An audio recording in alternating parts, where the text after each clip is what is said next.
अस्सलाम वालेकुम, नमस्कार, सत श्री अकाल एंड गुड इवनिंग। मैं हूं अर्जु काज़मी और आप देख रहे हैं पॉइंट ऑफ व्यू। हमें जी जॉइन किया है मेजर गौरव आर्या ने। बहुत शुक्रिया सर कि आज आपने जॉइन किया। थैंक यू अर्जु जी, बुलाने के लिए बहुत बहुत धन्यवाद। और आज हम आपसे ज़रा समझना चाहेंगे कि जैसे पाकिस्तान में बार बार बात की जाती है कि फ़ौज आ जाती है और फ़ौज हुकूमत पे कब्जा कर लेती है, लेकिन भारत में ऐसा नहीं देखा गया। उसकी क्या वजह है और किस तरह से आपकी, क्योंकि आप खुद आर्मी में रहे हैं, तो आपके ख्याल से आपकी आर्मी जो है वो बाहर कैसे रहती है सियासत से? क्योंकि हमारे यहाँ तो बार बार हमने यही देखा है कि इंटरफेरेंस होती है, और अगर नहीं होती तो फिर जैसे इमरान खान है या इवन शहबाज शरीफ साहब और कई दूसरी पार्टीज के लोग खुद बुलाते हैं कि जी न्यूट्रल ना रहिए और आइए हमें बचाइए। आपको क्या लगता है कि अगर पाकिस्तान में इस तरह से बार बार फौज ना आई होती तो क्या बेहतर होता, या ये कि जो पॉलिटिशियन है वो मुल्क नहीं संभाल पाते बल्कि फौज को ही संभालना पड़ता है? अर्जु जी, बहुत जो आपने सवाल पूछा ना, बहुत पेचीदा किस्म का सवाल है। इसका कोई स्ट्रेट आंसर है नहीं, मेरे पास भी नहीं, किसी के पास भी नहीं। बट हम लोग सिर्फ गैस कर सकते हैं, अपने लेवल के हिसाब से एक एनालिसिस कर सकते हैं। अर्जु जी, एनालिसिस ऐसा है कि दो तीन बातें हैं इसमें, मेरे मेरे नजदीक, मेरे हिसाब से। पहली चीज तो ये है ना कि पाकिस्तान में कभी एक बड़ी स्ट्रॉन्ग पॉलिटिकल लीडरशिप रही नहीं पाकिस्तान में। जिन्ना साहब की डेथ के बाद कोई ऐसा लीडर रहा नहीं जिसके पीछे पूरी कौम खड़ी हो जाती और जिसके पीछे कौम ये कहती कि हम, आप जहां रास्ता दिखाएंगे हम चलेंगे वहां पे। ना किसी की ऐसी क्रेडिबिलिटी थी। तो फिर आयूब खान साहब आ गए और ये सब लोग आ गए, आपके जनरल्स जितने भी हैं वो आ गए। एक वैक्यूम था, एक वैक्यूम था। दूसरा एक आंसर इसका ये भी है, पॉइंट नंबर 2 जो मैं देना चाहता हूँ, वो बड़ा अनपॉपुलर आंसर होगा और लोगों को शायद पसंद ना आए, लेकिन ये पाकिस्तान की परेशानी नहीं है सिर्फ, ये पूरे मुस्लिम वर्ल्ड में देखा गया है। आप जितनी भी मुस्लिम कंट्रीज देखिए, कोई एक आता कोई एक्सेप्शन होंगी। इवन बांग्लादेश, जिसकी इतनी बातें होती हैं पाकिस्तान में, वहां पे उन्होंने, जो उनके बाबा कौम थे, फादर ऑफ द नेशन थे उनके, जो शेख मुजीबुर रहमान, उनको उनकी फौज ने खुद मार दिया ना वहां पे बांग्लादेश में। टर्की में देख लीजिए, टर्की में क्या हो गया। या जो मैं मॉडर्न मुस्लिम स्टेट्स की बात कर रहा हूँ, जो अमीरात हैं जिसमें शेख है, मैं उनकी बात ही नहीं कर रहा, उनको छोड़ दीजिए। आप और भी लोगों को देखिए, उनकी हिस्ट्री क्या रही है। तो एक दो हैं, नो डाउट, एक दो हैं जहां पे लगभग ठीक ठाक रहा है, लेकिन 57 जो मुस्लिम कंट्रीज हैं ओआईसी के मेंबर्स हैं, लगभग सभी में, लगभग सभी में एक ही जैसी कहानी है। कहीं ना कहीं मुझे लगता है कि इस्लामिक वर्ल्ड में मुसलमानों के दिमाग में यह है कि एक कोई स्ट्रांग मैन आएगा, एक मसीहा आएगा जो सब ठीक कर देगा। एक मसीहा का कॉन्सेप्ट है। जैसे कि जो इमरान खान को भी आप देख लीजिए, इमरान खान को जो लोग चाहते हैं वो इस लेवल तक चाहते हैं कि पूछते हैं इमरान को, वो पाकिस्तान तहरीक इंसाफ, उनको उनको लॉजिक से कोई लेना देना नहीं है अर्जु जी ना। उनको आप पीटीआई वालों को समझाइए कि भाई ये 2+2=4 नहीं, इमरान खान आएगा तो 2+2=22 हो जाएगा। कैसे होगा किसी को नहीं पता, लेकिन इमरान खान को पता है, and that is more than sufficient. तो इससे क्या होता है, लोगों को बेवकूफ भी बनाते हैं, लोग फायदा भी उठाते हैं। तीसरी बात जो पाकिस्तान में है, ये बात मैं पहले भी आपकी शो में एक बार पहले जिक्र कर चुका हूं, पता नहीं आपको याद है कि नहीं याद है अर्जु जी, कि पाकिस्तान में जो सिविलियन है और जो मिलिट्री डिक्टेटर, उसमें कोई फर्क नहीं है। सिविलियन की भी वही टेंडेंसी है जो मिलिट्री डिक्टेटर की है। ठीक है, जैसे कि 1970 में जो इलेक्शंस हुए थे पाकिस्तान में, उसमें जुल्फिकार अली भुट्टो हार गए थे, उसमें शेख मुजीबुर रहमान जीत गए थे। उन्होंने, भुट्टो साहब ने मुजीबुर रहमान साहब को बोला कि हम इसको प्राइम मिनिस्टर नहीं बनने देंगे। ये कैसे हैं बंगाली, ये काले काले छोटे छोटे, ये बनेंगे हमारे मुल्क के प्राइम मिनिस्टर? निकालो, दफा करो। तो वहां पे पहले ही से बंगाली नाखुश थे, उन्होंने और हथियार पकड़ लिए। फिर इंडिया गया, वहां पे इंडिया ने मदद करी। जो भी पीछे हुआ मामला, it is, we don't have to repeat it, वो हिस्ट्री है, तारीख है, इतिहास है। लेकिन fact of the matter is कि इवन नवाज शरीफ को जब बुरा लगा सुप्रीम कोर्ट से, तो उसने अपने लोग भेज दिए सुप्रीम कोर्ट में, तहलका मचाया, जजों की पिटाई शिटाई करी, कपड़े फाड़े जजेस के, वकीलों को पीटा, उसके कारकुन घुस गए वहां पे। इमरान खान ने भी यही करा। जब कोर्ट ने बोला कि भाई तुम हट जाओ और यू लॉस्ट मेजोरिटी, या कम से कम एक वोट काउंटिंग, तो उसने मना कर दिया। उसने, यू अंडरस्टैंड, ये कर दूंगा, ये कर दूंगा, आग लगा दूंगा। तो ये एक माइंडसेट है। पाकिस्तानियों को अक्सर ये गलत फहमी है कि हमारे मुल्क को इसलिए तबाह हुआ हमारा मुल्क क्योंकि हमारे मुल्क में वर्दी वाले आ गए। ये कई लोग कहते हैं कि वर्दी वाले आ गए और इंडिया में वर्दी वाले नहीं आए। बात ये नहीं है, पाकिस्तान में वर्दी वालों ने डैमेज करा है, जो बिना वर्दी के थे उन्होंने भी डैमेज करा है, क्योंकि माइंडसेट दोनों का एक था। वर्दी वालों ने टैंक चला दिए सड़क में, इमरान खान के फॉलोअर ने पेड़ जला दिए, इमरान खान के फॉलोअर्स ने पेड़ जला दिए। दिमाग दोनों का एक है। इमरान खान के पास अगर टैंक होते तो वो भी टैंक चढ़ा देता लोगों पे। It's very simple. तो एक ये माइंडसेट की प्रॉब्लम है आरजू जी। इंस्टीट्यूशंस पर भरोसा ना करना। एक मसीहा आएगा जो एक हाथ हिलाएगा और बारिश होना शुरू हो जाएगी और फसलें अच्छी हो जाएंगी। एक मसीहा आएगा जो सब ठीक कर देगा। इंडिया में ऐसा नहीं है। इंडिया में कहते हैं हाँ स्ट्रॉन्ग लीडरशिप रिक्वायर्ड है, लेकिन मसीहा शसीहा का कोई कॉन्सेप्ट नहीं है यहाँ पे। लोग पूछते हैं कि साहब आपने वादा करा था, आपने करा क्या इसका, हुआ क्या इस चीज का, हमारे इंस्टीट्यूशंस कितने स्ट्रॉन्ग हैं। आज लोग कहते हैं कि सर मोदी जी की इतनी इज्जत क्यों है। मोदी जी की इतनी इज्जत है क्योंकि 130 करोड़ लोग पीछे खड़े हैं उनके। दुनिया में मोदी जी जाते हैं, सब लोग हाथों हाथ लेते हैं। क्यों? पॉलिटिकल स्टेबिलिटी है, इकोनॉमिक स्टेबिलिटी है कंट्री में। Modi ji does not go as Shri Narendra Modi ji alone. वो जब जाते हैं तो एक अनसेड डिक्लेरेशन है आरजू जी, एक अनकही बात है कि मैं सिर्फ अकेला नहीं खड़ा, मेरे पीछे 130 करोड़ लोग खड़े हैं। और 130 करोड़ लोगों से कौन नहीं डरेगा? 130 करोड़ कम नहीं होते। 1.3 billion people, it's a massive thing. तो ये है, ये फर्क है कुछ मेरे नजदीक जो मुझे समझ में आते हैं आरजू जी।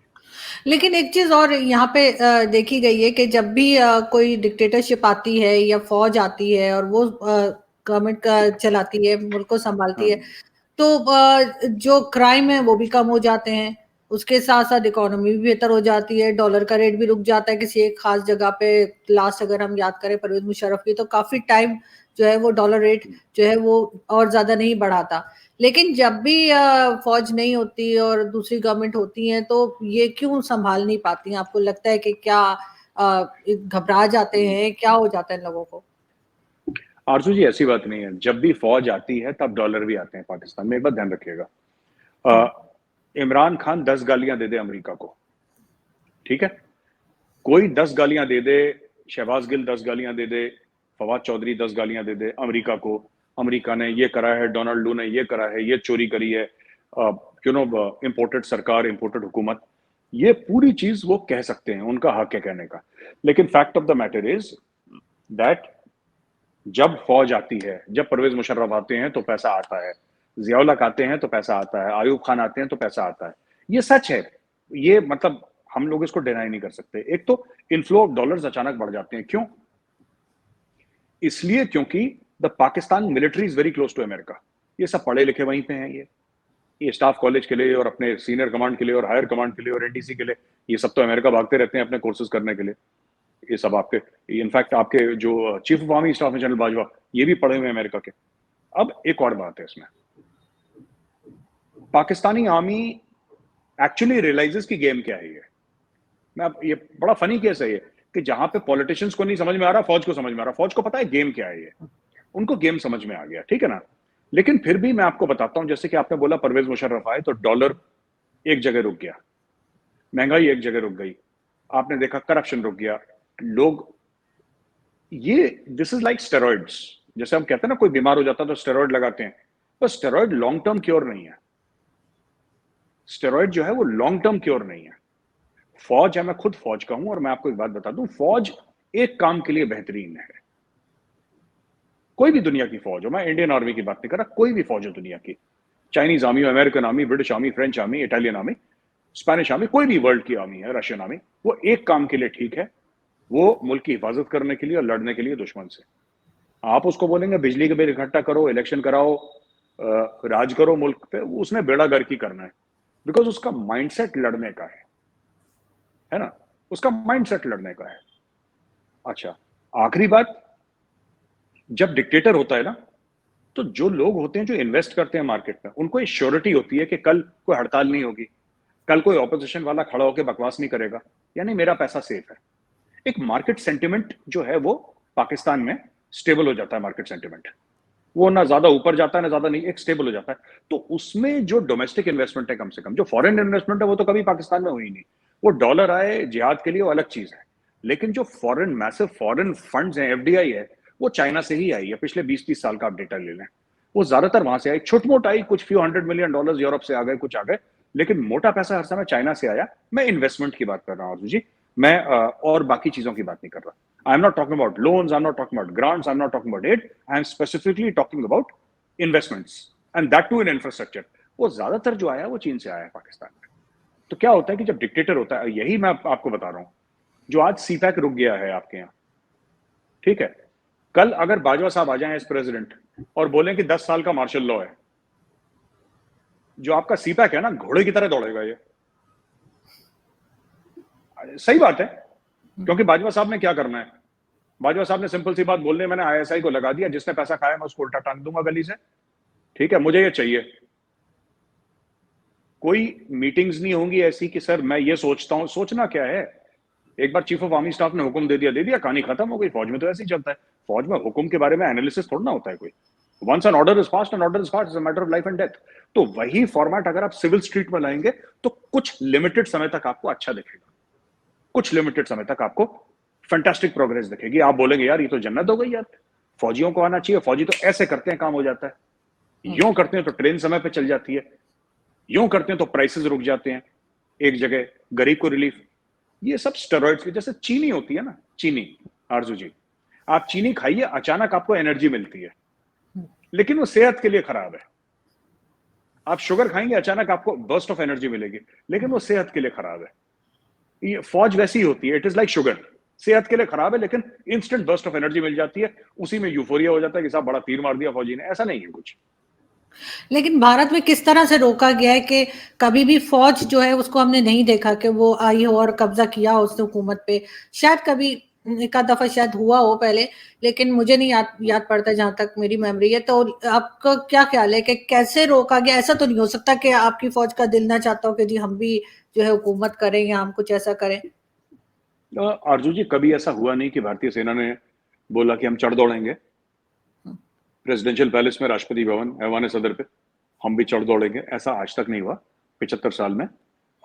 उसकी 2-3 वजूहतें। एक तो फौज चाहती भी नहीं थी डे वन से, उन्होंने कभी ये नहीं बोला कि we'll take over and we'll do this and we'll do this. Professional army है, प्रोफेशनल आर्मी का सिर्फ ये मतलब, अगर प्रोफेशनल आर्मी का ये मतलब है कि लड़ना जानते हैं अच्छी तरीके से, तो फिर तो पाकिस्तानी आर्मी भी प्रोफेशनल है। मैंने लाइन ऑफ कंट्रोल पे पाकिस्तानी आर्मी को देखा है, मेरे सामने पाकिस्तानी आर्मी की पोस्ट थी।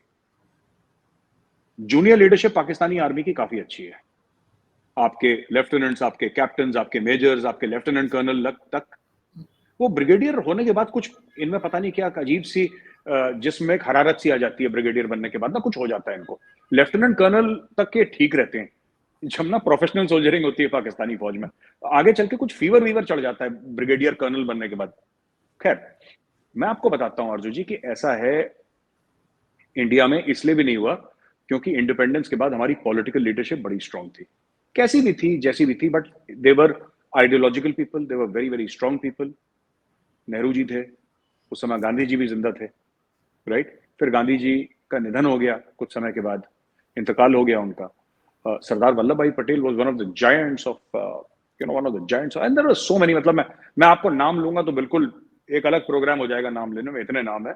तो हमारी डेप्थ बहुत थी, जैसे हम लोग कहते हैं ना क्रिकेट की टीम होती है जिसमें कहते हैं बैटिंग लाइनअप की डेप्थ होती है, नंबर 7 नंबर 8 बैटिंग करता है जिसको कहते हैं ना, तो उसको स्कोर की। तो इंडिया में हर समय पॉलिटिकल लीडरशिप ऐसी हुई है, नंबर 7 नंबर 8 तक बैटिंग करते हैं, फिर उसके बाद स्पेशलिस्ट बॉलर हैं जो भी 20-30 रन बना लेते हैं, इस टाइप का इंडिया में। एक तो वो, दूसरी चीज फौज ने, मैं फौज के अंदर रहा, मैंने कभी नहीं सुना किसी से, कभी नहीं सुना फौज में एक बार भी। और अभी भी मैं, ऐसी बात नहीं कि मैं 5-5.5 साल फौज में रहा फिर मैं छोड़ के चला गया, अभी भी मैं हर 10-15 दिन किसी न किसी फौज के एरिया में रहता हूं शूटिंग के लिए या मिलने जुलने के लिए। मेरे दोस्त हैं, मेरे कोर्समेट्स हैं, मैंने आज तक एक इनफॉर्मल बात भी नहीं सुनी कभी ऐसी। हाँ, उनकी शिकायतें होंगी, वो फौजी हम लोग क्रिप करते करते हैं, वो उसमें वो हमारा जन्मसिद्ध अधिकार है, वो कोई दिक्कत नहीं है। और बट द इंडियन आर्मी, मतलब on the lighter side, but on the Indian army overall is an highly professional unit. और मैंने तो आज तक बात भी नहीं सुनी, मैंने अफवाह भी नहीं सुना, मैंने बात भी नहीं सुनी। वो अपना अब अपने अंदर लगे रहते हैं, पता नहीं क्या है उनका, है ही नहीं ऐसा कोई कि हम चढ़ जाएंगे कर लेंगे ऐसा। और India is too big also Arjun ji, आप ये भी देखिए ना, आप इतना बड़ा मुल्क है, जो मिलिट्री टेक ओवर्स होते हैं ना, हर समय छोटे मुल्कों में होते हैं, आप कभी देखिएगा। आप जो जिसकी पॉपुलेशन ज्यादा होती है, जिसमें लैंड मास ज्यादा होता है ना, उसमें थोड़ा सा मुश्किल हो जाता है। मैं ये नहीं कहता कि नहीं हो सकता है, but it becomes difficult, a little difficult, कि बड़े मुल्कों में आपने टेक ओवर, इंडिया जैसे मुल्क को आप कैसे टेक ओवर करेंगे 130 करोड़ लोगों को? मतलब नहीं यहाँ आप पे अगर आप इंडिया आएंगी, आरजू जी कभी आप आइए, आप देखिए, ये इसको सबकॉन्टिनेंट बिल्कुल ठीक बोला है, इंडियन सबकॉन्टिनेंट जो कहते हैं ना, जी। ये सबकॉन्टिनेंट नहीं, पूरा कॉन्टिनेंट है ये। तो it's like that, it's like that. नहीं, आप बिल्कुल ठीक कह रहे हैं, लेकिन इसमें साथ-साथ एक चीज़ और भी बहुत से लोग पूछते हैं और कहते हैं, बात करते हैं, क्योंकि अगर हम कश्मीर की बात करते हैं तो कई बार जंग हो चुकी है, कई बार एक-दूसरे के ऊपर बात की जाती है। लेकिन ज़ाहिर है इंडिया बहुत बड़ा मुल्क है अगर पाकिस्तान से कंपेयर करें, लेकिन फिर भी कभी भी इंडिया जीत नहीं पाया। अगर कहें तो हमारी साइड का कश्मीर आप जैसे ले लेते या हम आपकी साइड का ले लेते, ऐसा कभी हो नहीं पाया। तो क्या वजह लगती है आपको कि क्यों पीछे हट जाते हैं दोनों मुल्क? नहीं, पीछे इंडिया कभी नहीं हटा अर्जुन जी, और ये जो लेने वेने की बात है ये तो हो जाएगा। ये हमारे 1994 में हमारे पार्लियामेंट में, you know, there is a this thing properly, it's a this thing of parliament 1994 का कि entire Kashmir belongs to India including Gilgit Baltistan। And देखिए मैं आपको बात बताता हूँ ना कि पाकिस्तान में एक थोड़ी सी गलतफहमी है कि जो भी चीज करेगी फौज करेगी, क्योंकि आपके यहाँ बिजली का बिल भी फौज उठाती है ना, इलेक्शन भी फौज कराती है, तो एक कश्मीर भी फौज लेके देगी। और ऐसी बात नहीं है कि आपकी फौज ने कोशिश नहीं करी, 1965 में करी, 1947, 48, 47, 48 में आपकी फौज करी। मेरे पास किताबें पढ़ी हैं आरजू जी, मैं आपको व्हाट्सएप करूंगा, पीडीएफ फाइल पढ़ी है, रेडर्स इन कश्मीर, मेजर जनरल अकबर खान की किताब है। पाकिस्तान के मेजर जनरल थे जिन्होंने ये बोला कि साहब हाँ मैं लेकर गया था बंदे, मैंने ट्रेन करा था, मैंने भेजा था, जिन्ना साहब ने बोला था मुझे, मैं लेकर गया। तो ये एक बात है। आप फ्रेंच नॉट मास्टर्स पढ़िए, French not masters general Ayub Khan की किताब, और आप पाकिस्तानी मिलिट्री आर्काइव्स पढ़िए, आपको पता लगेगा कि 1965 की जंग शुरू करी। In the line of fire आप पढ़िए परवेज मुशर्रफ की, तो कारगिल वॉर के बारे में जिसमें लिखा है। तो आरजू जी आपको पता लगेगा कि कश्मीर के ऊपर जो लड़ाइयां हुई हैं वो पाकिस्तान ने शुरू करी हैं, और इसमें एक बहुत बड़ी बात थी जो पाकिस्तानियों ने एक वॉर प्लान्स जो अपने बनाए थे, उसमें एक उनका अजम्पशन था। जैसे अजम्पशन लेते हैं ना हम लोग जब जंग के प्लान बनते हैं, तो उसमें अजम्पशन होते हैं कि ये हम अज्यूम करेंगे, ये तो हो जाएगा, ये हो जाएगा, अज्यूम करके। इन्होंने ये सोचा था कि जब हम इंडिया के अंदर घुसेंगे लड़ाई करने के लिए, तो कश्मीरी मुसलमान हमारे लिए उठ खड़ा होगा और भारत से बगावत कर देगा। ये अयूब खान ने भी सोचा था, ये 1947-48 में भी सोचा था जिन्ना साहब के टाइम पे, ये परवेज मुशर्रफ ने 1999 कारगिल में भी सोचा था कि जैसे ही कश्मीरी मुसलमानों को ये पता लगेगा कि पाकिस्तानी फौज आ गई है, तो अपने घरों से निकल जाएंगे और नारा तकबीर अल्लाहू अकबर के नारे लेके हमसे मिल जाएंगे और भारतीय सेना को परेशान करेंगे, उनके ऊपर अटैक करेंगे। आज तक एक कश्मीरी मुसलमान नहीं खड़ा हुआ। कोई एक बता दे कि 47, 48, 65 और 99 में एक कश्मीरी मुसलमान हथियार लेकर खड़ा हो पाकिस्तान के लिए, आज तक एक नहीं हुआ। और ये बड़ा सरप्राइज था इनके लिए कि साहब हम तो समझते थे। पाकिस्तान, आपने कश्मीर की बात करी, पाकिस्तान ने कश्मीर की डायनेमिक्स कभी नहीं समझी। क्योंकि पता है क्यों नहीं समझी आपने? कश्मीरियों का दिमाग आपने कभी नहीं समझा। उसका रीजन है आरजू जी, क्योंकि आपके पास जो एरिया है ना वो 90% जम्मू है, वो कश्मीर नहीं है। अगर आप मैप देखेंगे जो पाकिस्तान ने लिया है हमसे हिस्सा, जो फोर्सिबली ऑक्यूपाई करा है, वो आरजू जी दैट इज 90% जम्मू। वहां पे गोजरी बोलेंगे, पहाड़ी बोलेंगे, डोगरी बोलेंगे, वहां पे कश्मीरी थोड़ा ना बोलते हैं। कश्मीरी तो आपका छोटा सा पॉकेट बोलता है, आपके मुजफ्फराबाद में कुछ लोग कश्मीरी बोलते हैं, लेकिन ज्यादातर आपके लोग जो हैं वहां पे, they don't speak Kashmiri there, because वो जो एरिया है पीओके का, पाकिस्तान ऑक्यूपाइड कश्मीर का, that is largely Jammu, that is not largely Kashmir. अच्छा, लड़ाई आपकी एक्चुअली कश्मीर की है, क्योंकि आप उस एरिया को आजाद कश्मीर बोलते हैं। लड़ाई कश्मीर की है, वो कश्मीर है नहीं एक्चुअली वो area, that is largely Jammu. जैसे आप बुक्स की बात कर रहे हैं, तो जहां तक मुझे याद पड़ता है, परवेज मुशर्रफ की जो बुक है उसमें उनसे कोई इंटरव्यू किया गया था उसके बाद, और कुछ पूछा गया था कि जी आपने ये लिखा है बुक में, या कोई इस किस्म का सवाल था उनका। वो एग्जैक्टली क्वेश्चन मुझे याद नहीं, लेकिन ये कि उनसे पूछा गया था, इंटरव्यू मिल जाएगा यूट्यूब पे शायद। तो वो उन्होंने कहा नहीं, मैंने तो ऐसी कोई बात की नहीं। तो उन्होंने कहा आपकी तो बुक में लिखा हुआ है, आपने खुद बुक में लिखा है। तो इन लोगों को तो खुद मालूम नहीं होता इनकी बुक में क्या लिखा है। तो आप कैसे बिलीव करेंगे कि जो कुछ लिखा है, चाहे वो परवेज मुशर्रफ ने लिखा हो या किसी ने, तो वो सच में उनको पता होगा या उन्होंने ही लिखा है? हमारे यहाँ तो बड़ा कॉमन सी बात है, लोग किसी और से लिखवा लेते हैं और प्रिंट हो जाती है बुक। नहीं बिल्कुल आरजू जी, मुझे देखिए, मैं मानता हूं कि जिसके ऊपर जनरल परवेज मुशर्रफ का नाम है, जिस किताब के ऊपर, ही विल टेक ओनरशिप। क्योंकि अगर मैं आपको एक ईमेल लिखता हूं, फॉर एग्जांपल मैं आपको एक ईमेल लिखता हूं कि यू नो रिस्पेक्टेड आरजू जी, ये है, रिगार्ड्स मेजर गौरव आर्या। इसका मतलब मैं उस ईमेल की ओनरशिप ले रहा हूँ, ये मैंने आपको भेजी है, उसके अंदर मैंने जो लिखा है वो मेरी जिम्मेदारी है। मैं ये मानता हूं, अब मुशर्रफ साहब ना लें जिम्मेदारी तो उसके ऊपर तो ना आप कुछ कर सकते हैं ना मैं कुछ कर सकता है इसके ऊपर तो, but ideally as a gentleman you should take responsibility, लिखा है उसमें, उन्होंने खुद बोला भी है। देखिए एक इंटरव्यू है आपके वजाहत खान साहब एक हैं, जी। बड़े मशहूर टेलीविजन एंकर हैं पाकिस्तान में, वजाहत खान साहब, और बड़े अच्छे इंटरव्यूज उन्होंने, लता जी का भी इंटरव्यू करा है, मतलब, और बड़े बड़े लोगों से मिलते हैं वो। लोगों के दुबई, बाथरूम वाथरूम में बैठ जाते हैं। उन्होंने एक टाइम पे वो इंटरव्यू भी बनाए थे, जो वो बता रहे थे नवाज शरीफ साहब के बाथरूम वगैरह में भी बैठ गए थे कि गोल्ड के हैं और पता नहीं क्या क्या, इस किस्म की हरकतें भी करते हैं वो। चलो नहीं, बढ़िया चीज है। नहीं देखिए, अगर गोल्ड का बाथरूम होगा तो कौन वहां पे इंटरव्यू नहीं करना चाहेगा सर, मैंने तो आज तक देखा नहीं जिंदगी में गोल्ड का बाथरूम। तो आरजू जी, ऐसा है कि वजाहत खान साहब ने एक जनरल परवेज मुशर्रफ से एक इंटरव्यू करा था, जिसमें परवेज मुशर्रफ साहब ने कई सारी चीजें बोली हैं। मुझे मिलेगा, मैं आपको भेजूंगा। एक, जब वो प्रेसिडेंट थे तब एक और खातून थी, वो इंटरव्यू ले रही थी उनका, और उन्होंने उस इंटरव्यू में ये बोला है कि मेरी रेजिमेंट के, परवेज मुशर्रफ साहब की रेजिमेंट के एसएसजी, स्पेशल सर्विसेज ग्रुप वाले, वो मर्सनरी बन के गए अफगानिस्तान लड़ने के लिए रूसियों के खिलाफ। वो कह रहे हैं मैं जानता हूं मेरे सामने लड़ने गए थे मेरी रेजिमेंट के। तो कोई अपनी रेजिमेंट के बारे में तो झूठ नहीं बोलेगा कम से कम, एज अ सोल्जर। अगर आप ये कह रहे हैं कि परवेज मुशर्रफ साहब ये कह रहे हैं कि मेरी रेजिमेंट मर्सनरी मतलब भाड़े के जो फौजी होते हैं जो पैसा लेकर जाते हैं, वो बिल्कुल। पैसा उन्होंने लिया और फिर पैसा लेके वो लड़ने गए Afghanistan.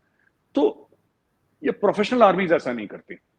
You don't do this. मैं आपको बता रहा हूं, मैं ये नहीं कह रहा कि इंडिया हर जगह साफ और पाक है, इंडिया ने कोई गलत काम नहीं करा, मैं ये नहीं कह रहा आपसे, क्योंकि हर एक मुल्क अपने फायदे के लिए गलत काम करता है। अमेरिका हो, इंडिया हो, पाकिस्तान हो, चाइना हो, रशिया, कोई भी हो, अपने फायदे के लिए गलत काम करता है। पर मैं ये आपको कह सकता हूं कि इंडियन आर्मी ने गलत काम नहीं करा, ये नहीं करेंगे नहीं, कभी, ये इनके दिमाग में बात नहीं आएगी कभी ये करना। नहीं, बड़ी अच्छी बात है। मेरे ख्याल है ये चीज़ जो है वो पाकिस्तान को सीखनी चाहिए इंडियन आर्मी से। लेकिन सर साथ-साथ आप लोगों को अब, क्योंकि आप ट्विटर पे बहुत एक्टिव हैं, तो ट्विटर ने जो है चैलेंज किया है, आप लोगों ने कुछ कहा है उनको कि जी ये कंटेंट ना आए या ये पोस्ट ना आए, कुछ इस किस्म की बात हुई है। तो ये तो एक तरह से पाबंदी नहीं लगा रहे आप लोगों के ऊपर कि वो बात नहीं कर सकते, या फ्रीडम ऑफ स्पीच जो कहलाती है? हाँ बिल्कुल, पाबंदी है, होनी भी चाहिए। मैं नहीं मानता कि freedom of speech is absolute, और हमारा कॉन्स्टिट्यूशन भी कहता है कि फ्रीडम ऑफ स्पीच में रीजनेबल रिस्ट्रिक्शंस होने चाहिए।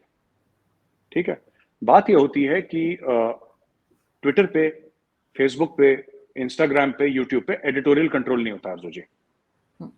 जैसे फॉर एग्जांपल मैं आपको बताता हूं कि हम लोग जैसे कि मैं रिपब्लिक टीवी के लिए काम करता हूं, तो कोई भी न्यूज आएगी वो एडिटोरियल पे जाएगी, उसका बैकग्राउंड वेरिफिकेशन होगा, उसका चेक होगा, और ये इंश्योर करा जाएगा कि जो भी हम लोग देते हैं टीवी पे न्यूज, वो जेन्युइन न्यूज हो, हमारे व्यूअर्स को कोई गलत न्यूज ना मिले। एक एडिटोरियल कंट्रोल, एडिटोरियल पॉलिसी क्या है, what is the editorial line, किसी भी न्यूज आइटम में हम कौन सी लाइन लेंगे, या फिर वो न्यूज कितनी पुख्ता है, कितनी सच है, ये सब जांच पड़ताल, और मुझे लगता है कि सारे टीवी स्टूडियो ऐसे ही करते हैं, सारे अखबार। लेकिन अगर मैं हूं ट्विटर पे और मेरे माना कि 10,000 फॉलोअर्स हैं, 5,000 फॉलोअर्स हैं ट्विटर पे, राइट, तो मैं तो खुद एडिटर इन चीफ हूं अपने ट्विटर हैंडल का। वो बढ़ते जी। बढ़ते अगर लाख 2 लाख 3 लाख मेरे फॉलोअर्स हो गए आरजू जी ट्विटर पे, आप सोचिए हो गए, ठीक है, और मेरा दिमाग थोड़ा सा अलग टाइप का है, गलत डायरेक्शन में मेरा दिमाग चला गया फॉर एग्जांपल, और मैंने बोल दिया कि आज ये हुआ था और ये वाकया हो गया और 2 कम्युनिटीज के बीच में लड़ाई हो गई यहां पे, और मैं कहीं अफगानिस्तान या यमन का कोई वीडियो डाल देता हूं डॉक्टर करके, और लोगों को भरोसा हो जाता है कि ये चीज इंडिया में हो रही है, और मानिए कि हिंदू मुस्लिम दंगे हो गए, आप समझ लीजिए कि कितना गलत इसका तासुर जाएगा, कितना गलत इसका इंपैक्ट होगा, कितना गलत ये सब चीजें होंगी।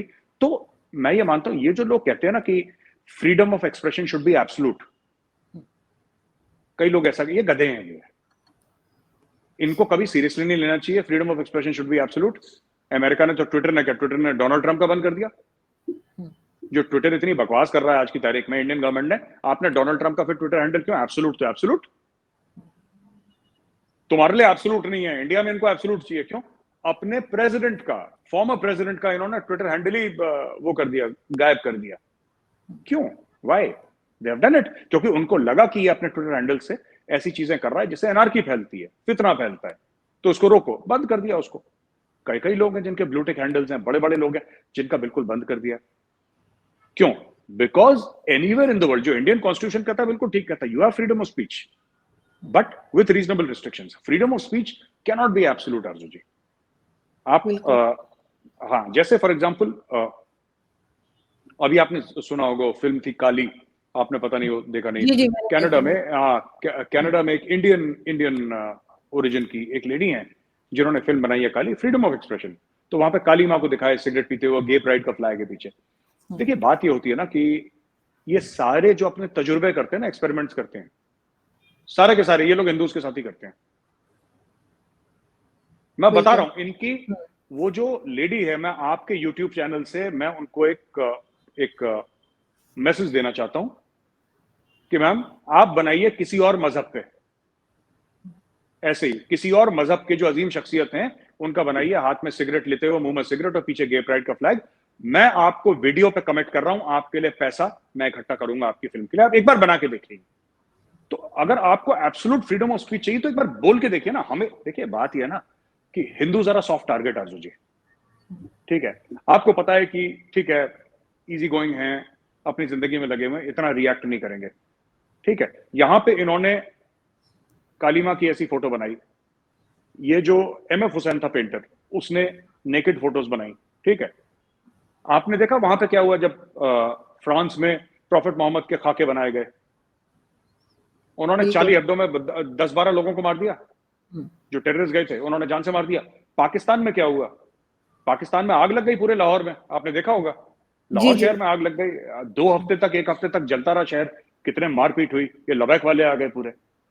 तो इंडिया में कभी आपको ऐसा रिएक्शन नहीं दिखेगा हिंदूज में, इसलिए हिंदूज को हर समय लोग ना ग्रांटेड लेते हैं। इसमें लेफ्ट विंग वाले हिंदूज भी हैं। ये जो जिसने बनाई है, she is not a Muslim, this lady is not a Muslim, ये मुस्लिम नहीं है लेडी है, ठीक है। I don't know whether she is a Hindu और a Christian, I don't know, but she is certainly not a Muslim, right. Maybe Hindu, 90% Hindu ही होगी है। तो ये आसान चीजें हैं करना हिंदूज के लिए, आप करके दिखाइए इस्लाम के खिलाफ। ऐसे ऐसे दौड़ा दौड़ा के मारेंगे सड़क पे, कपड़े फाड़ के कि आदमी को घर का पता नहीं पता लगेगा। तो ये सब ये फालतू, ये देखिए ये ट्विटर वुटर ना आप सीरियसली मत लीजिए, ये फालतू की बकवास करते हैं। इनसे बोलिए ना एक बार करके देखें, एक बार करके देखें। पैसा मैं जबान दे रहा हूं आपकी शो में आरजू जी, मैं इकट्ठा करूंगा, कितना मैं जाऊंगा मांगने के लिए पैसा, कितना चाहिए आपको, $1 मिलियन, $2 मिलियन, $3 मिलियन, मैं इकट्ठा करके दूंगा, मैं इकट्ठा दूंगा। सबसे पहला चेक मैं डालूंगा अकाउंट में, ये बना के बताए पिक्चर, लीना जो भी नाम है उसका, ये नाम भी, लेडीज नेम। नाम तक नहीं ले पाएंगे, ये पिक्चर बनाना तो दूर की बात है, इतनी हिम्मत किसी की भी नहीं होगी, क्योंकि जाहिर है जो कुछ होता है उसके बाद सभी को मालूम है। लेकिन अगर हम अफगानिस्तान की बात करें आखिर में, और किस तरह से देखते हैं आप इस वक्त जो अफगानिस्तान की सिचुएशन है, और पाकिस्तान जो है उन्होंने ये कहा है कि जी ठीक है आप रुपीज में भी पाकिस्तान से जो है सामान ले सकते हैं, तो क्या देख रहे हैं आप, कुछ बेहतरी आएगी उनमें, या और ज्यादा इनकी सिचुएशन खराब होती जाएगी? देखिए अर्जुन जी, ऐसा है कि ये पाकिस्तान की बहुत अच्छी स्ट्रेटजी है कि रुपीस में खरीदो, और करना भी चाहिए पाकिस्तान को, पहले कर लेना चाहिए था, पता नहीं इतना टाइम क्यों लगाया इन्होंने, चलिए अच्छा करा। लेकिन एक चीज है, अफगानी कर क्या रहे हैं, उन्होंने कोयले का दाम बढ़ा दिया। जब उनको पता लगा कि आपको कोयला चाहिए तो आपने 200, उन्होंने $200 का कर दिया कोयला, या $200, $200, समथिंग लाइक दैट, व्हाटएवर उन्होंने कर दिया वो। अफगानियों को एक बात पता है कि अब उनको आपकी जरूरत नहीं है। एक जमाना था जब सांस लेने के लिए उनको पाकिस्तान की जरूरत थी, एक जमाना था जब लाखों दर लाखों अफगानी यहाँ पे आके आपके पाकिस्तान में बसते थे, एक जमाना था जब इलाज के लिए यहाँ पे आना, अभी भी आते हैं, ऐसी बात नहीं कि अभी नहीं आते, अभी भी आते हैं और दबा के आते हैं अफगानी। लेकिन fact of the matter is, अब कहीं ना कहीं तालिबान को ये, अब देखिए अमेरिका भी डायरेक्टली एंगेज कर रहा है। एक जमाने में जब अमेरिका बात करता था, अफगान लीडरशिप थे, तो थ्रू तालिबान, थ्रू पाकिस्तान बात करता था। दुनिया जब अफगानिस्तान जाती थी तो वाया पाकिस्तान जाती थी, या बात करती थी वाया पाकिस्तान बात करती थी।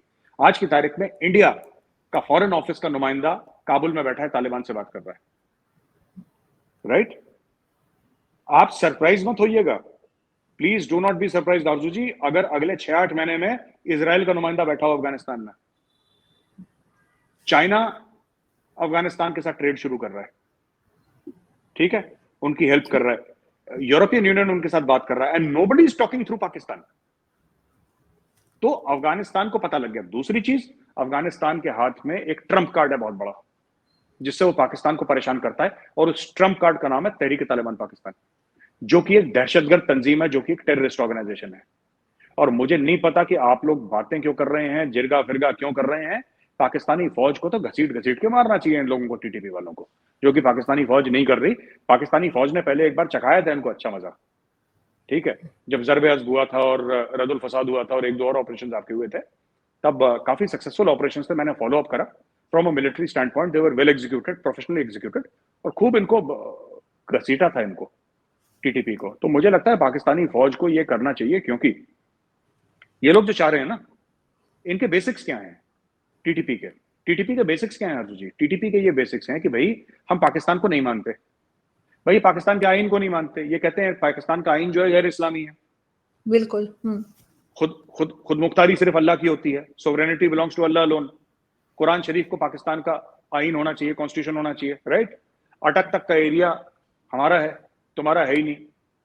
जो फाटा का मर्जर हुआ है उसको अंडू करो, जैसे थे वाली कार्रवाई करो, जैसे पहले थे वैसे ही पहुंच जाओ फाटा को। तो they are challenging the existence of Pakistan, और पाकिस्तान कह रहा है इनसे बात करनी है। ऐसे लोगों से बात करी जाती है, और ये अटैक करते रहेंगे। आरजू जी, मैं आपको एक और बात बता दूं, माफ कीजिएगा, ये लोग अटैक करते रहेंगे पाकिस्तान को। क्यों? मैं आपको बताता हूं। क्योंकि ये लेवरेज है बहुत बड़ा अफगान तालिबान के हाथ में। आपको क्या, इनको क्या लग रहा है कि ये टीटीपी से बात करेंगे और सब ठीक हो जाएगा, और टीटीपी बोलेंगे हाँ ठीक है कल से हम भाई भाई हैं? नो, ये लोग अटैक कर रहे हैं बिकॉज ऑफ अ रीजन। ये पाकिस्तान में जो दहशतगर्दी फैला रहे हैं उसके पीछे रीजन है। उसके पीछे ये है कि आप लोगों को चाहिए थी अफगानिस्तान में स्ट्रेटेजिक डेप्थ, अफगानिस्तान ने, तालिबान ने टीटीपी का इस्तेमाल करके पाकिस्तान के अंदर स्ट्रेटेजिक डेप्थ ले ली। गेम उल्टा हो गया, एक चाल शह और मात, गेम खत्म कर दिया अफगान तालिबान ने। आपको टीटीपी को पकड़ पकड़ के घसीट घसीट के मारना पड़ेगा, तब जाके वो लोग कंट्रोल में आएंगे। और ये लोग अफगानिस्तान के अंदर भाग जाते हैं। आज तक आप बताइए अफगान तालिबान ने कंडेम करा उनको? ऑपरेशन नहीं करे उनके खिलाफ, चलो कोई बात नहीं जी, ऑपरेशन नहीं करे, उनके पास इतनी वो नहीं है। क्या उनके स्पोक्स पर्सन ने ये बोला कि ये बुरे लोग हैं, तो पाकिस्तानी हमारे भाई हैं और ये पाकिस्तान के खिलाफ अटैक कर रहे हैं, हम बिल्कुल अग्री नहीं करते और गलत चीज है ये? एक बार उन्होंने फूटे मुंह ये बात बोली? नहीं बोली, बिकॉज वो खुद करवा रहे हैं। अफगान तालिबान, जिनके लिए इमरान खान इतना नाच रहा था छत पे चढ़ के कि भाई ये हमारे भाई आ गए और जहनी आजादी हो गई और फलाना, और इनको पैसा दे दो। हिना रवानी घर को भी उसी कीड़े ने काट लिया अभी, वो भी कह रही है कि इनका पैसा दे दो, ये सब दे दो। ये सब कीड़े यही काटे हुए हैं। Fact of the matter is they are using Tehreek Taliban Pakistan to attack Pakistan every day. ये सच है। लेकिन जाते जाते एक चीज और मुझे बताइएगा मेजर साहब के इमरान खान का, क्योंकि आपने नाम लिया, इमरान खान को भी अमेरिका से कॉल नहीं आ रही थी और अब शहबाज शरीफ साहब को भी नहीं आ रही, और सुनने में यही आ रहा है कि वो भी कोशिश कर रहे हैं, तो उधर लोगों से कहलवा रहे हैं कि जो अमेरिकन प्रेसिडेंट है वो उनको एक कॉल कर लें। तो आखिर ये कॉल क्यों नहीं कर रहे लोग? क्यों करेंगे आरजू जी कॉल? उनको चाहिए क्या पाकिस्तान से? ये देखिए ना, ये हर बात ये है कि जब आप लॉजिक के ऊपर काम नहीं करेंगे ना, और जब आप उड़ी उड़ी चीजों के ऊपर बात करेंगे, तब ये प्रॉब्लम। आपसे मेरी मुराद पाकिस्तानी लीडरशिप, आपसे नहीं, पाकिस्तानी लीडरशिप से कॉल नहीं आया। कभी ये सोचा क्यों नहीं आया? ये कह रहे हैं क्योंकि एब्सोल्युटली नॉट बोल दिया। ऐसा कुछ था नहीं, उन्होंने एब्सोल्युटली नॉट तो बोला था टीवी इंटरव्यू में। उन्होंने कौन सा जो बाइडेन को एब्सोल्युटली नॉट बोल दिया? US has lost interest in Afghanistan. मैं बार बार पाकिस्तानी जो मेरे भाई हैं, जो मुझे मैसेज करते हैं और कहते हैं मेजर साहब ऐसा है, मैं उनको समझाने की कोशिश करता हूं। देखो, पाकिस्तान अमेरिका के लिए क्यों जरूरी था, पाकिस्तान अमेरिका के लिए क्यों अहम था? इसलिए नहीं कि पाकिस्तान के पास एक बहुत अजीम फौज है, पाकिस्तान के पास एटमी हथियार हैं, पाकिस्तान के पास जियो स्ट्रेटेजिकली इंपॉर्टेंट, नहीं, ये सब नहीं है। उनको पाकिस्तान की सिर्फ एक चीज के लिए जरूरत थी कि उनको अफगानिस्तान जाना था, बस। उनको राहदारी चाहिए थी। ईरान के साथ उनकी बनती नहीं है, ईरान के साथ उनकी बनती नहीं, और समुद्र के रास्ते, जो समुद्र के रास्ते है, वो कैसे आएंगे आप अफगानिस्तान? या तो ईरान से आएंगे, ईरान के ऊपर सैंक्शंस हैं, ईरान के अंदर से जाएगा नहीं अमेरिका, क्योंकि अमेरिका ने तो सैंक्शंस लगा रखे हैं, या जो यूएन ने भी लगाए वो भी अमेरिका के कहने पे लगाए, जाएगा पाकिस्तान के थ्रू। अब जब अमेरिका पाकिस्तान से, अफगानिस्तान से निकल गया, उसने बोला हमें जरूरत नहीं है, तो क्यों बात करेगा वो? किस चीज के लिए बात करेगा? बस ऐसे कीजिए, आ जाओ जी हमारे घर पे चाय पीने के लिए, ऐसा नहीं हो सकता है कि, हो सकता है जो बाइडेन कॉल करें, पर जो बाइडेन तब कॉल करेगा शहबाज शरीफ को, या इमरान खान अगर कल प्राइम मिनिस्टर बने, या कोई भी एक्स प्राइम मिनिस्टर, जब अमेरिका को कोई मतलब होगा। ये दुनिया तो मतलब की है, अमेरिका को जिस दिन मतलब होगा पाकिस्तान से। और आखिरी चीज अर्जुन जी, अगर आप ये पाकिस्तानी जो दोस्त हैं, भाई बहन देख रहे हैं, वो थोड़ा सा अपसेट होंगे, लेकिन सच हमें बोलना चाहिए। पाकिस्तान को अपने बारे में ना गलतफहमी बहुत है, बहुत ज्यादा गलतफहमी है कि हम ऐसे हैं, हम वैसे हैं, हम शाहीन हैं, हम ये हैं। ऐसा कुछ भी नहीं है, ये गलतफहमी नहीं पालनी चाहिए, बिल्कुल गलतफहमी नहीं पालनी चाहिए। आप दुनिया को क्या देते हैं, आप ये बताइए कि हम दुनिया को ये चीज देते हैं जो और कोई नहीं देता, जो हमारी जबरदस्त है। हम दुनिया को एक चीज देते हैं। अब कोई फुटबॉल। भी पूछे कि क्यों नहीं फुटबॉल, अरे जी वो उस पर भी पाकिस्तान का नाम नहीं लिखा आरजू जी। जो फीफा की फुटबॉल है ना, फीफा की फुटबॉल है, वो पाकिस्तानी ब्रांड थोड़ा है। वो तो जो भी है कॉस्को या एडिडास या जो भी बॉल है वो बन रही है, वो दैट इज नॉट, वो उस पर पाकिस्तानी ब्रांड नहीं है कोई। पाकिस्तानी ब्रांड होता तो फकर की बात होती। किसी को पता भी नहीं कौन सी पाकिस्तानी कंपनी है। आप पाकिस्तानी, मैं आपसे पूछना कौन सी कंपनी है बताती है फुटबॉल, बताइए आप, आपको नहीं पता होगा। नोबडी नोज, किसी को नहीं पता कि कौन सी कंपनी है वो गुमनाम कोई कंपनी है जो एक कोने में पाकिस्तान के बैठ के पेंच लगा के फुटबॉल बना रही है। बात ये है अर्जुन जी की देखिए, मुल्क जो है ना, मुल्क फौज की वजह से पावरफुल नहीं होते। पाकिस्तान की सबसे बड़ी गलतफहमी है कि हमारी फौज अच्छी है, नंबर 1 है, हमारी आईएसआई नंबर 1 है, हमारी एटमी हथियार नंबर 1 है। एंड में क्या होता है, पॉलिटिकल स्टेबिलिटी होती है, इकोनॉमिक स्टेबिलिटी होती है, ये चीज लोगों को आगे ले जाती है। अगर पाकिस्तान की फौज इतनी अजीम होती, पाकिस्तान इतना अजीम होता, तो ये ढेरों के हिसाब से फिर पाकिस्तान की लीडरशिप, गरीब आदमी तो जाएगा ही, देखो इंडिया का भी जाएगा, पाकिस्तान का भी जाएगा बाहर सिटीजनशिप लेने। आपका जो अशराफिया है वो बाहर की सिटीजनशिप क्यों ले रहा है? शहबाज गिल के पास क्यों अमेरिकन पासपोर्ट है? आप ये बता दीजिए। इमरान खान का जो खास बड़ा बेटा है, इमरान खान का छोटा बेटा, सॉरी बड़ा बेटा कोई और है, छोटा बेटा जो शहबाज गिल, उसके पास अमेरिकन पासपोर्ट क्यों है? आपके एनएसए के पास, फॉर्मर एनएसए के पास क्यों था ग्रीन कार्ड अमेरिका का? सबकी वो बाहर क्यों पड़े हैं असासे सबके? इमरान खान गलत नहीं कहता जब वो कहता है ना असासे पड़े हैं, वो बिल्कुल ठीक कहता है। क्यों पड़े हैं? कारण क्या है, वजूहत क्या है उसकी? कि लोग इसलिए नहीं कि करप्ट हैं। यहां इमरान खान गलत जो कहता करप्ट हैं, इसलिए इनके करप्ट हैं, तो पाकिस्तान में क्यों नहीं खरीदते वो लोग? उनकी 5% इन्वेस्टमेंट पाकिस्तान में, 95% बाहर है। क्यों? क्यों? इंडिया में भी करप्शन है आरजू जी, ऐसी बात नहीं कि इंडिया में सब दूध के धुले हैं। बात यह है कि इनको पाकिस्तान, जी बताइए, आप बताइए। क्योंकि उनको यकीन नहीं है कि पाकिस्तान ज्यादा दिन ऐसा रहेगा कि इनके रहने के काबिल हो या ये रहना पसंद करें, कमजोर होता बिल्कुल, जाए। जैसे ये बिल्कुल आपका 1 करोड़ रुपए का सही जवाब है आरजू जी, इसको लॉक कर दिया जाए। ठीक है, ये आपने बिल्कुल सही जवाब दिया। They do not believe in Pakistan कि पाकिस्तान चलेगा भी नहीं चलेगा। इनको लगता है कल अगर मुल्क खत्म हो गया तो हमारे पैसे कहां जाएंगे, इसलिए बाहर कर रखे हैं सबने बाहर। ये लंदन वंडन, नवाज शरीफ के सारे चोरी के पैसे बाहर क्यों है? बिल्कुल ठीक है ना। इमरान खान की फैमिली बाहर है, जो उसकी एक्स वाइफ है, सारे के सारे बाहर बैठे हुए। वो ठीक है, वो वहीं की थी, वहीं वापस चलेगी, दैट्स ओके। इमरान खान के बेटे बाहर हैं, ठीक है, एवरीबडी इज आउटसाइड। पाकिस्तान में आपके आर्मी चीफ्स बाहर हैं, पुराने के पुराने जितने भी आर्मी, क्यों? They don't believe. उनको लगता है कि हमने $2 अरब किसी ने चुराए। ठीक है आरजू जी, $2 अरब किसी ने चुरा लिया पाकिस्तान से। अब वो $2 अरब अगर यहां पे डालेगा पाकिस्तान में और डूब गए पैसे, तो कौन गारंटी देगा उसके साथ? तो ये लोग क्या करेंगे, यहां पे 10-15 करोड़ रुपए पाकिस्तान में, तो बड़े से कितने कनाल का घर ले लिया, ये ले लिया, कॉर्नर प्लॉट ले लिया डीएचए में, 1-2 शॉपिंग प्लाजा ले लिया, लेकिन लंदन में उनके शॉपिंग मॉल्स होंगे, लंदन में, दुबई में होंगे, जो स्टेबल जगह है। और यही रीजन है कि इंडिया में इन्वेस्टमेंट आती है, क्योंकि इंडिया स्टेबल है। और यही रीजन है कि पाकिस्तान में नहीं आती, चाइना के अलावा, क्योंकि पाकिस्तान पॉलिटिकली अनस्टेबल है। बिल्कुल आप ठीक कह रहे हैं, लेकिन किसी ने लिखा था ट्विटर पे कि शायद उन्होंने खैर मजाक में लिखा था, लेकिन यही लिखा था कि शायद पाकिस्तान बनाते वक्त डीएचए वाला एरिया दे दिया भारत ने पाकिस्तान को, क्योंकि यहाँ पे सिर्फ डीएचए ही बनते चले जा रहे हैं। थैंक यू सो मच कि आज आपने ज्वाइन किया। Thank you.